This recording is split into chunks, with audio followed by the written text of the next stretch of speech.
Masih bersama saya Panca Rizky, Anda menyaksikan paruh terakhir Sapa Sulsel di Kompas TV, independen, terpercaya.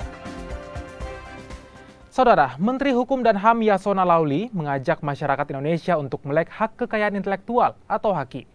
Hal ini penting untuk mencegah terjadinya pembajakan hak intelektual dan menjaga hak atas karya yang diciptakan.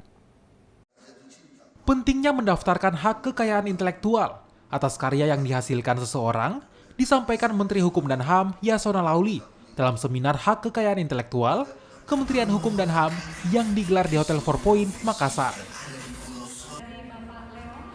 Kegiatan ini dihadiri Forkopimda Sulsel dan perwakilan dari pelaku UMKM, seni, dan juga musik. Kementerian Hukum dan HAM mengajak pemerintah daerah untuk mendorong masyarakat mendaftarkan merek dagang mereka saat akan mulai usaha dagang, baik makanan, karya seni, fashion, musik, dan lainnya. Yasona menjelaskan, pendaftaran HAKI memberikan banyak manfaat bagi pelaku usaha, khususnya manfaat ekonomi, bagi pemilik merek dagang agar tidak dipakai oleh orang lain tanpa izin dan merugikan pemilik merek dagang. Menteri Hukum dan HAM Yasona Laoly menyampaikan apresiasi atas meningkatnya pengajuan hak kekayaan intelektual di Indonesia Timur. Tercatat, lebih dari 4.000 pengajuan selama tahun 2021 lalu. Mengapa penting mendaftarkan ekspresi budaya tradisional, pengetahuan tradisional, kebudayaan kita ini? Karena ada juga negara-negara lain yang kadang-kadang mirip dan mengklaim bahwa tarian itu adalah tarian dari negara mereka. Yang terkenal pada waktu dulu adalah reok ponorogo diklaim oleh Malaysia, which is strange. Patut kita apresiasi bahwa banyak talenta di bidang industri kreatif yang setiap harinya muncul dengan kreasi segar karya anak bangsa. Di berbagai bidang, ide kreatif yang berlimpah sebetulnya adalah sumber daya tanpa batas.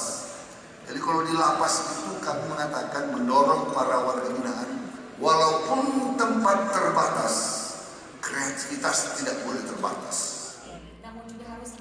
Dalam seminar ini juga dilakukan penandatanganan kerjasama antara Kementerian Hukum dan HAM dan Tokopedia sebagai salah satu aplikasi belanja yang banyak digunakan oleh masyarakat. Kemenkumham juga menggelar dialog terkait HAKI dan kemudahan mendaftarkan HAKI. Ya, kemarin di Papua, Pak Menteri ke Papua, termasuk rapim seminar ini. Jadi nanti kita akan lihat data di tahun 2023 nanti, pergerakan di Indonesia Timur, saya pastikan bisa naik daripada jumlah apa yang ada. Kata gerakan berapa persen itu? Pasti cukup tinggi. Ya. Nanti bisa tanya apakah kami ini ada di sini, tapi mereka upayanya sangat masif. Apalagi di Papua. Masyarakat dihimbau harus melek HAKI dan segera mendaftarkan merek-merek dagang mereka ke Kementerian Hukum dan HAM untuk mencegah duplikasi merek yang berpotensi merugikan diri mereka. Nila Rustam, Kompas TV, Makassar, Sulawesi Selatan.